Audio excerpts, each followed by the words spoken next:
surrounding you. I was only looking for a bit of harmony and grace. I swear I only meant it in good faith. In league enfolding you, fatigue I feel it too. I guess I never thought I had a thing or two to lose. I never thought I'd end up as good news.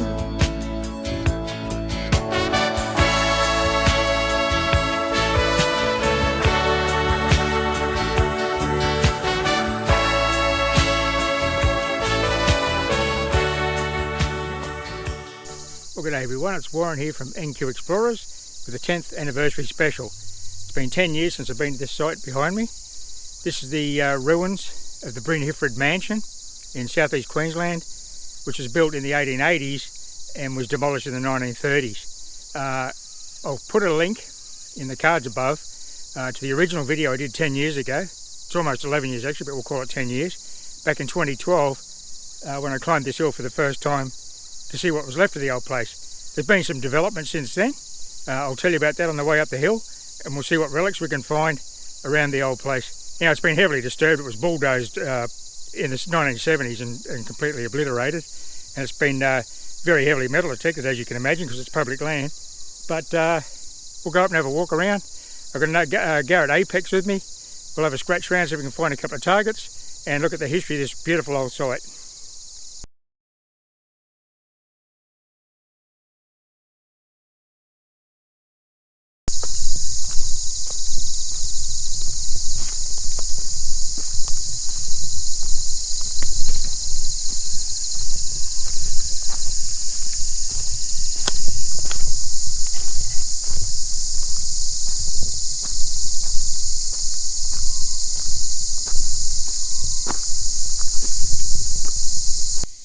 To show you how I got my Apex set up today, I've got the 5x8 ripper coil on there. That's a optional coil you can purchase for the Apex. I'm in Relic's mode. Sensitivity's on 7, volume 4, iron volume similar. I'm happy to hear the iron. I'm on single frequency of 15. There's no need for multi-frequency up here. There's no depth to any targets. It's shallow rocky ground. And I'm on channel 6, no EMI at all, so operate. Okay, here's my first target on the way up the hill to the old mansion. It's a little brass ring. I'm not sure if it's a finger ring or it's off a piece of equipment, but nice little machined piece of brass. Could be a ring. I'll examine it when I get home. Well, here's my first piece of old infrastructure, piece of steel water pipe with a fitting on the end. The reason that's here is I'm in the terraced gardens area, off the side of the hill where the mansion stood. The mansion was just right there. And these are all terraced formal gardens where social events and weddings and things were held.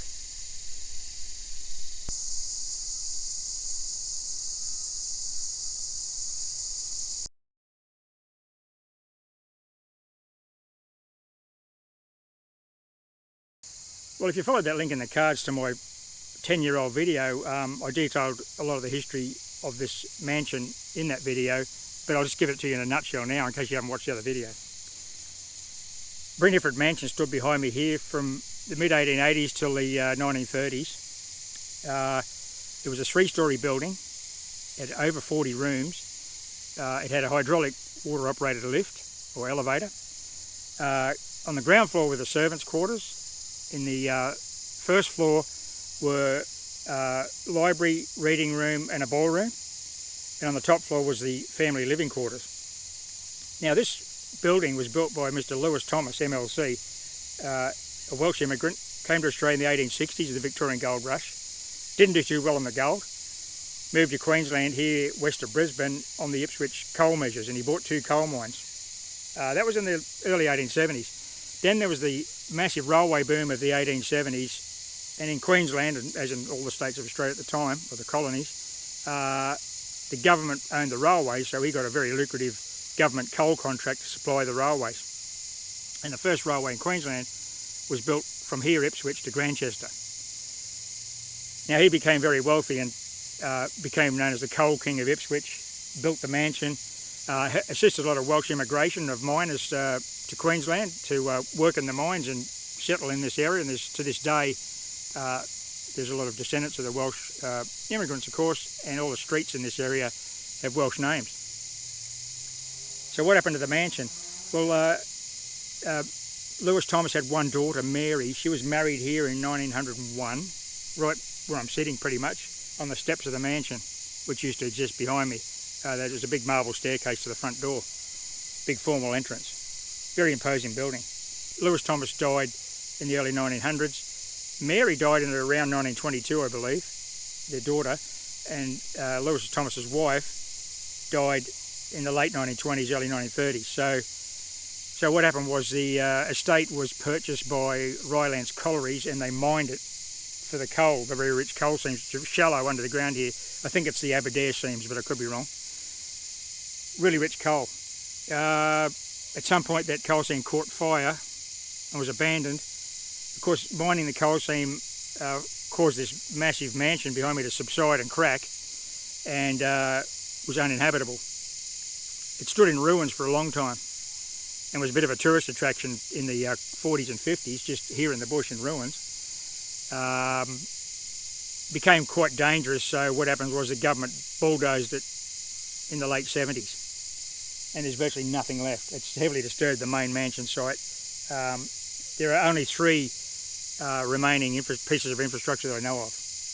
I discovered them last time, and what's happened now is it's become a mountain bike trail, and there's some interpretive signs up on the hill. I haven't seen them yet, but they're up behind me somewhere. Because what happened was, after the mansion was demolished in the 70s, it was purchased by the site was purchased by a development company to put in a residential subdivision, but obviously that never got approved by the council because it's all undermined and subsided and burning.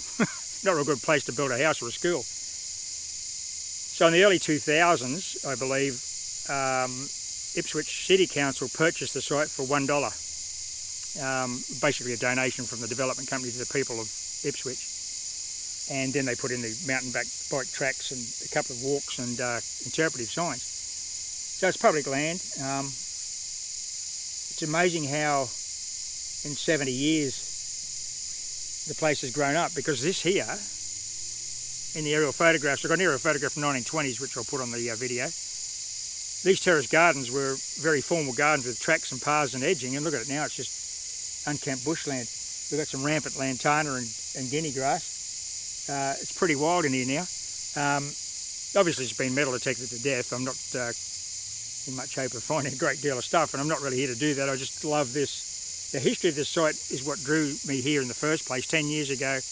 Not that I'd come back and have another look around and see what they've done to it since. And I'll just check that their interpretive signage is correct, eh? Let's go and have a look. Okay, this slope here is the remnants of the, well, there are no remnants of the formal gardens that were downslope of the main mansion, which was up on top of the hill behind us. Down here there's there's like a wormhole down there I discovered last time with the burning coal smoke coming up out of the ground. They probably put a cage over that. It's down in there somewhere, but I don't want to approach it from the top end because it's, if I go down that hole, this video will end real quick.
Well, there's one tiny little piece of history.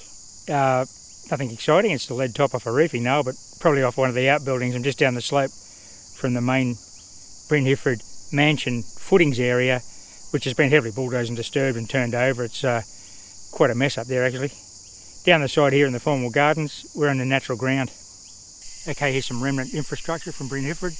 We've got a stormwater drainage pipe and an old brick wall. Apparently this retaining wall was part of the garage area for the buggies and sulkies, which was built in the 1890s. Fortunately, these bricks have escaped scavenging and demolition. Well, this is the historic old wall where I concluded my video 10 years ago. Unfortunately, it's been graffiti vandalised and someone's dumped all this rubbish here.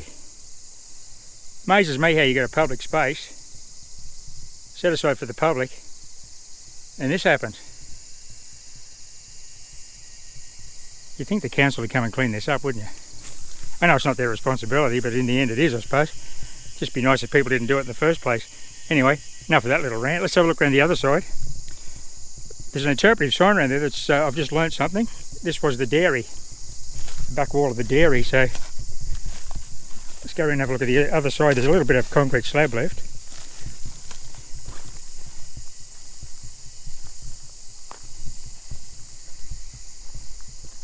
Let's a close look at the brickwork and the old dairy wall.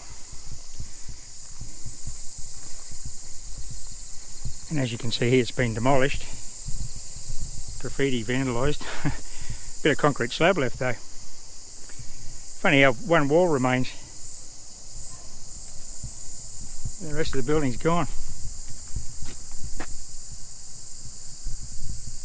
Internal step to a second higher level slab. And that's the mansion was just there. 50 metres down that hill. So that I did discover this piece of infrastructure when I was here last time. I didn't come around this side. But at least it's still here. Hardly preserved, but anyway. Let's go and have a look further down the side of the hill where there's another really interesting piece of infrastructure. Here's some infrastructure people have just walked past. It's a nice piece of marble. Probably off some facing on the exterior of the building. Cut marble. That's a real bit of history there. Not much left to poor old Bryn Hifford. We'll just leave it there for someone else to find and enjoy. Okay, this domed brick beehive water tank, it's concrete faced. When I was here 10 years ago, I didn't have that lid on it because it's quite dangerous, I guess. They put a lid on the top so people can't fall inside.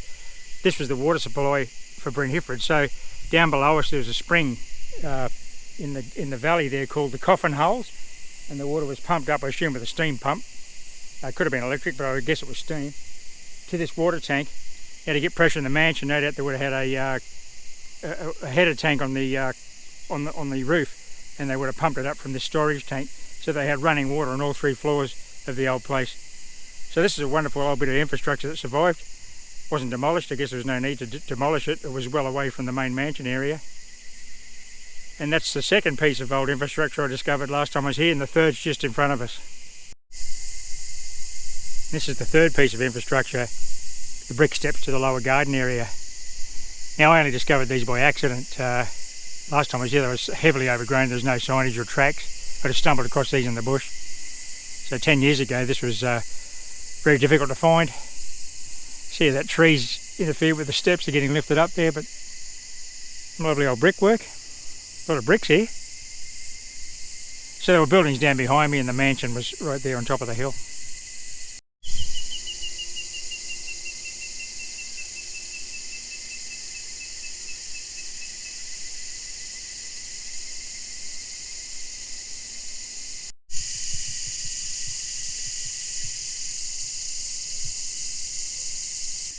Well, here's my next find. I wonder if it was Lewis Thomas's clock. Cog off a clock, a mantle clock or something, just off the side of the hill.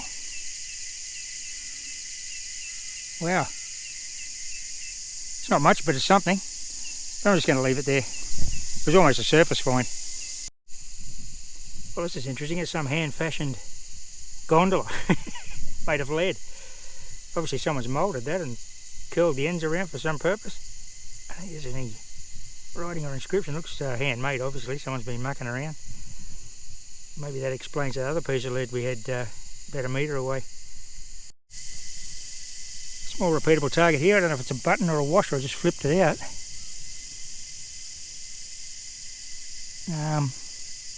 No, that's a period button actually. That's a ripper. That'll be really interesting to get the writing off that. It'll be that's a genuine 19th century 4-hole button. In fact, I didn't think I found a button up here last time I was here 10 years ago. That's a very personal item, that one, from one of the staff, or Mr. Thomas himself.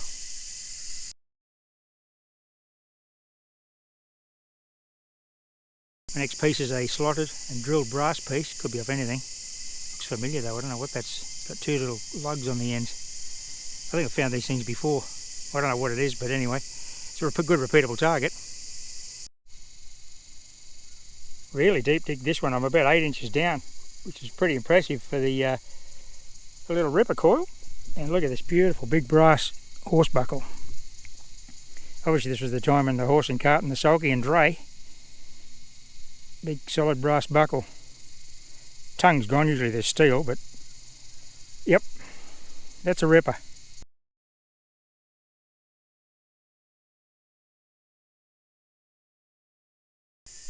Oh, it's a really enjoyable day out. I'll just have a bit of a break here in the bush. Listen to the cicadas and the occasional cockatoo. Obviously coal's a big part of the Brentford story. While the Thomas family was in residence till the early 30s, after the death of Mrs. Thomas, there was no coal mining under the house. The Thomas family didn't allow it for obvious reasons. Now, the house is built on a sharp ridge line with the big deep gullies on either side, and the Aberdare seam is in several layers underneath the house, and the high level layers are exposed in the gully walls. So they were easily mined with straight adits into the seam and directly under the house. Very rich coal, and it's quite a thick seam. And there's also seams at depth that they mine with adits and shafts. At a point they reached the water table and they had to dewater the mine, but early on in the early 30s when they started mining here and the house had been abandoned for some time, the shot firing of the high level coal seams started to shake the foundations of the house, and that's when the cracking and subsidence occurred around the home and underneath it, and it kind of doomed it to demolition at that point. Now at some point in the late 30s or maybe the early 40s, the mining under the house broke into some old workings, perhaps from the 1840s or 1850s, that were unknown, and they were on fire. And that's what's on fire here today. That's why we see the coal smoke coming up through these wormholes. So they had to seal that tunnel and abandon the workings because the old coal fire had been reached and they could no longer mine the seam because it was ablaze underground.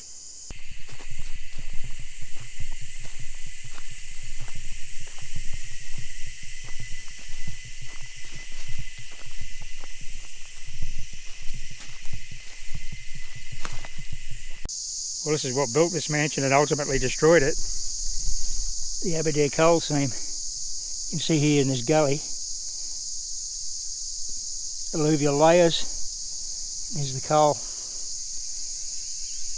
So it's quite shallow at the surface here. Obviously it's exposed at the surface due to this erosion and weathering.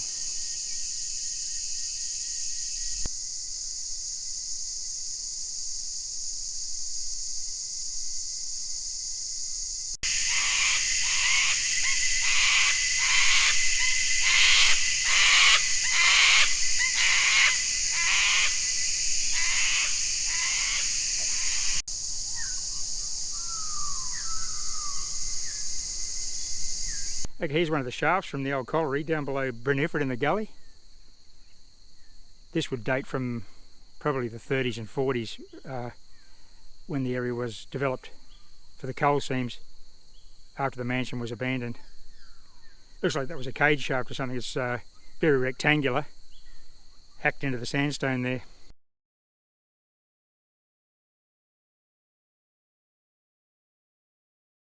Some next recovery, it's some kind of, I thought it was like a crimped top off an old container, but it's got this frame with the claws and kind of a very thin alloy lid. Just fell apart when I pulled it out of the ground. Not sure what that's off. I guess it was circular originally. Now it's just been mashed up and bulldozed into the ground. Okay, this is a shallow find, just under the leaf litter. Bit of shooting went on here in the 1800s with a small caliber musket ball. I'll measure that, and it looks like it's dropped. It definitely hasn't been fired. It hasn't hit anything. I'll measure that and get a caliber. Nice one. A little bit of a hot spot here just after that musket ball. First we've got a piece of coke. That's burnt coal by the look of it. But the detecting find is this nice little artefact. A very old and fragile spoon bowl. I think it may be pewter. That is quite fragile, and as you can see, the handle's completely gone.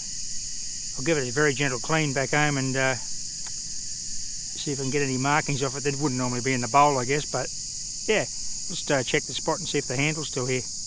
If you can hear that, I feel pretty safe at the moment. I've got a couple of super hornets flying top cover. Okay, this is the hole where the spoon bowl came out of. I'll show you this signal. It's a bit jumpy. High mid-tone on the apex. As you showed earlier, I'm in 15 kilohertz single frequency. No depth to any of these targets. Let's have a dig at this one and see what we got. Nothing really to report there. It's just melted pewter or lead. That was under the spoon. Righto, this one's a ripper. It's a beautiful old, well-preserved. Well, it's not that well-preserved. It's got a slight fracture in it. 1910s, 1890s, 1920s ladies belt buckle, I suggest. Thin belt would have gone through there. It's not a piece of horse tack. Not when I'm finding personal items like the spoon. Although I'm not far from the stable area, I guess, but that's definitely a human artefact. Off a very elegant, no doubt, early 1900s dress, or frock, as they call them. Very nice. Happy with that.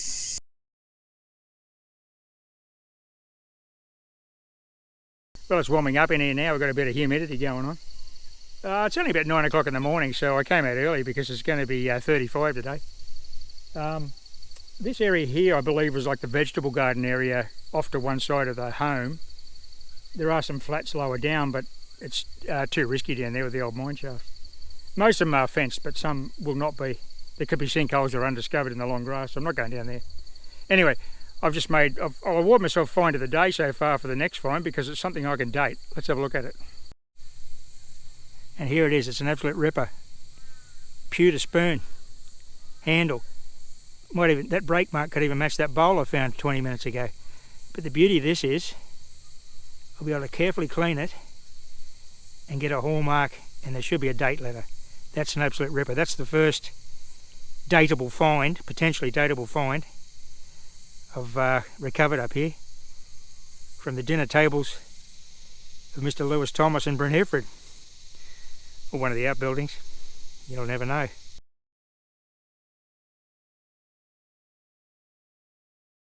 Well, we're onto a bit of a hot spot here. And here it is. It's a little solid cast brass bracket or stand, maybe some little ornamental display item. Not a lamp. Could be something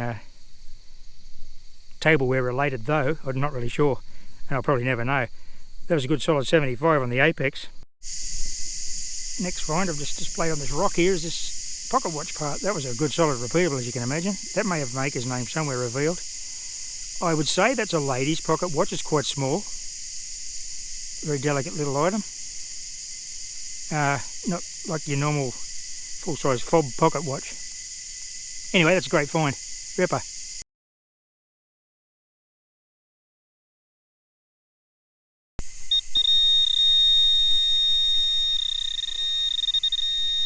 This one's a good solid 65. So, let's do a little bit of a live reveal here. Conditions aren't ideal.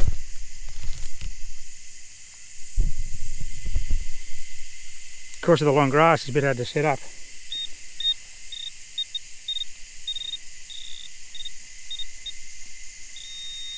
Okay, gotta be really careful. This pick's a bit sharp for this project. Obviously can't dig plugs here though. We'll just gently break up the clay and see if we can disturb the target.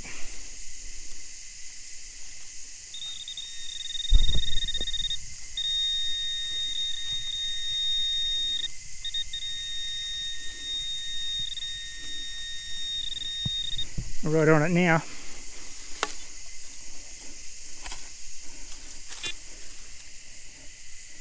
Oh, it's a piece of lead. Live dig on lead, there's nothing better than that. Okay, what I've done here, I've gone into some deeper ground. There's a bit of topsoil up here where I am. And actually, because it was a rocky ridgeline where the house was built, topsoil was actually imported up here for the gardens, etc., because it would just bare rock in most places. But I've got a good target here at 15 kilos. What I'm going to do now, because I've got deeper ground, I'll stay in relics. But we'll just go to multi-frequency. Multi-frequency, operate. Now, listen to this.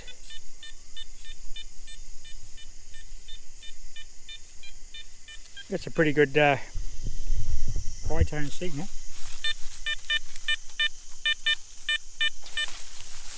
Let's do a double D wiggle there. See it come up the bottom of the coil, it's about there, I'd say. I'm not going to get too excited about it because I've found it. I've just dug 7 or 8 probably roofing nails. The old lead chops off the nails anyway. They may not be off the actual building, they're probably from the outbuildings. Let's set this camera up so you can see what's going on. Righto. X marks the spot. Okay, it's got a bit of depth to it.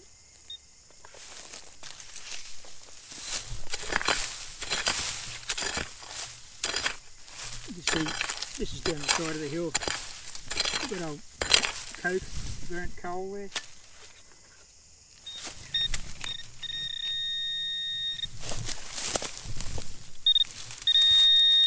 You're probably copping the grass in the face there, but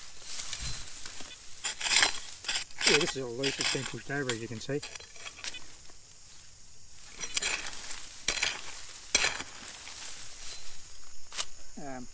Not natural ground at all.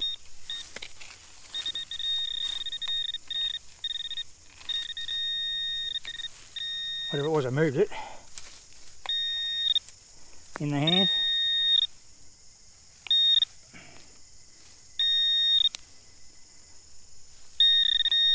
Probably going to be a big lump of lead. Probably sick of seeing digs on lead.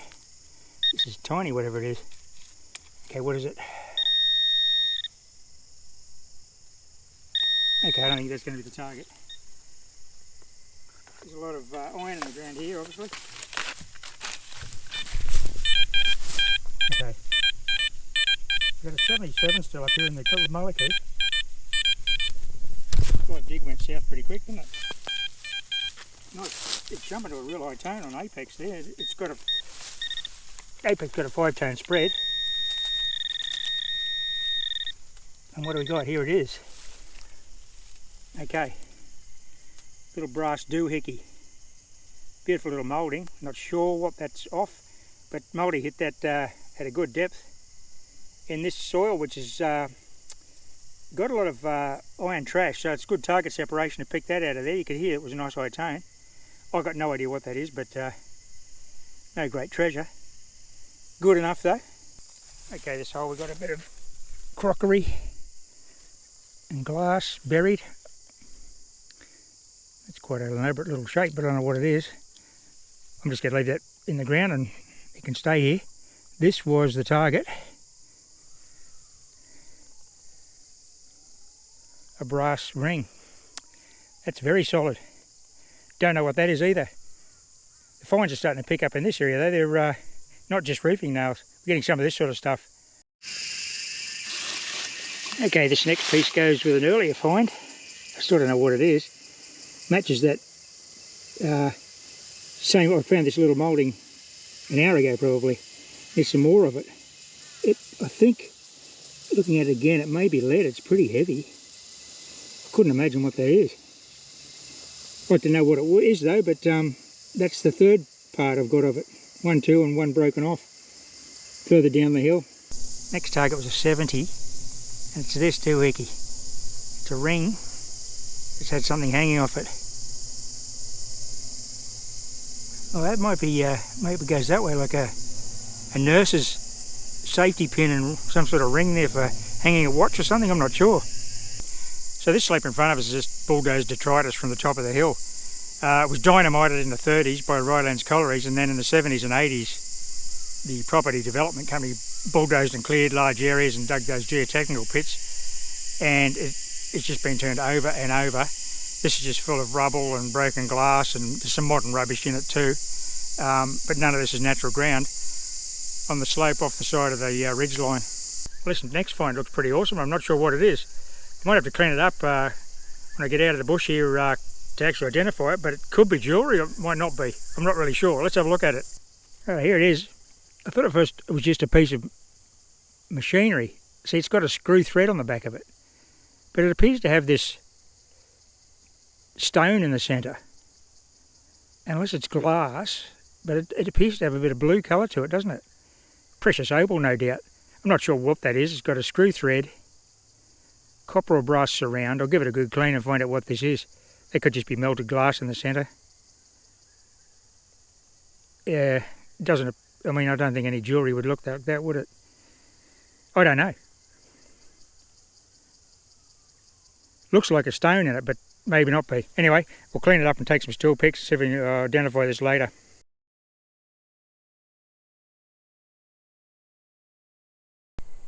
Now here's an interesting find. I think it could be part of a lamp base. It's obviously manufactured, as you can see, and it's got these little tightening lugs on the side with the screws to seat it on something. Possibly a lamp or an ornamental type of lamp.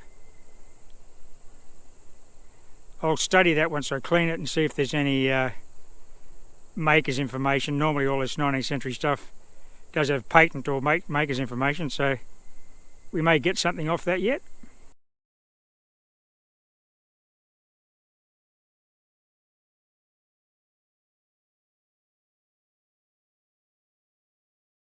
Well, it's a lovely fancy piece of pressed tin, possibly tableware. I don't think it's a dish, but it's probably a decorative piece from, I've got no idea, but it's definitely Victorian. Possibly tableware, could be off the top of a lamp or something like that. I'm not really sure. Well, there's some nice little finds along there. That pewter spoon's pretty exciting. Should be able to get a date off that. I'm down off the main area of the mansion because the actual site up there with all that interpretive signage that I showed earlier is so heavily disturbed. It was bulldozed when the mansion was demolished.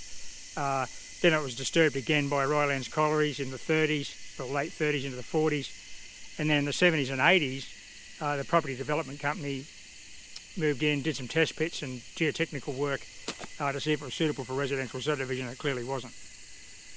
That was self-evident, I would have thought. But anyway, not much to be seen up there really. Here's an interesting relic just laying on the ground. Original mansion walls. That's the concrete render. You can see that there. And then this is the outside face, that Italianate stucco look that the place had. And it had smooth sections too, and some of the columns and arches, of course, but that's part of old Bryn Hifford. Wow. Anyway, leave him there in the bush.